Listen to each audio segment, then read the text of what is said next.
اظفر بچپن سے ہی شرارتی تھا، جس کی وجہ سے وہ کبھی تو گھر والوں سے مار کھاتا تو کبھی اس کے مزاح سے سب ہنسنے لگتے۔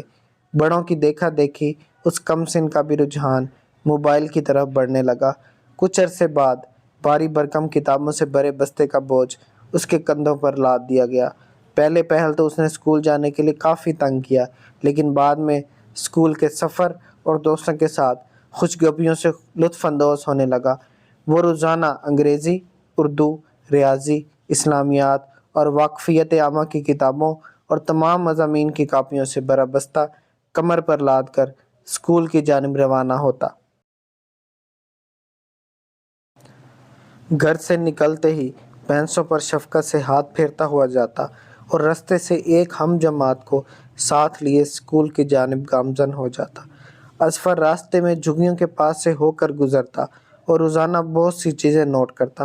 کبھی دیکھتا کہ ایک کم عمر لڑکی اپنے چھوٹے بھائی کو کندھوں پر اٹھائے کھڑی ہوئی ہے، تو کبھی دیکھتا کہ اس بچی کے والدین گدھا گاڑی پر سوار ہو کر کام پر جا رہے ہیں، جنہیں وہ ایک طرف کھڑی حسرت بھری نگاہوں سے دیکھتی رہتی۔ تھوڑا آگے بڑھتا تو فصلوں میں کام کرنے والے ایک ادھیڑ عمر جوڑے کو دیکھتا۔ چند منٹس تو دھوتی پہنے بزرگ اور سر سے دوپٹہ لپیٹے اس کی بیوی کی انتھک محنت قابل ستائش نظروں سے دیکھتا رہتا۔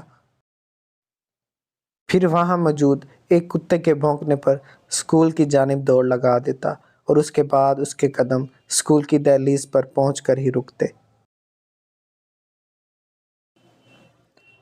اسکول کی سیڑھیاں چڑھتے ہوئے اکثر اس کا پاؤں پھسل جاتا، جس سے اس کی وردی میلی ہو جاتی اور پھر میڈم سے ڈانٹ کھانا پڑتی۔ کلاس میں داخل ہوتے ہی سب سے پہلے وزنی بستہ سیٹ پر پھینکتا اور کندھوں سے بوجھ اتر جانے پر سکھ کا سانس لیتا۔ اسکول میں سارا دن اسے کتابوں کے ساتھ گزارنا پڑتا تو اکتا سا جاتا اور کسی لمحے تو دوسروں سے چھیڑ خانیوں میں مصروف ہو جاتا۔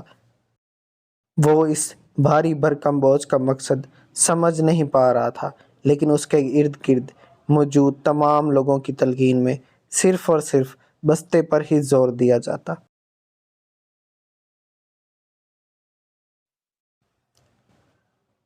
چھٹی کے وقت واپسی پر قطار کی صورت میں باہر نکلتے تو گھر جانے کی جلدی میں اظفر دھکم پیل سے کام چلاتا۔ رش کی وجہ سے کوئی بچہ کرتا، کسی کو کوہنی لگتی، کوئی ان سب مستیوں پر ہنستا اور کوئی روتے روتے گھر جاتا۔ اظفر جیسے ہی گھر پہنچتا تو بستہ ایک طرف اٹھا کر پھینکتا، جس پر والدہ کی ڈانٹ بھی سہن کرنی پڑتی۔ چند منٹس کے توقف کے بعد ہی گھر میں پھر سے بستے کا شور شرابہ شروع ہو جاتا۔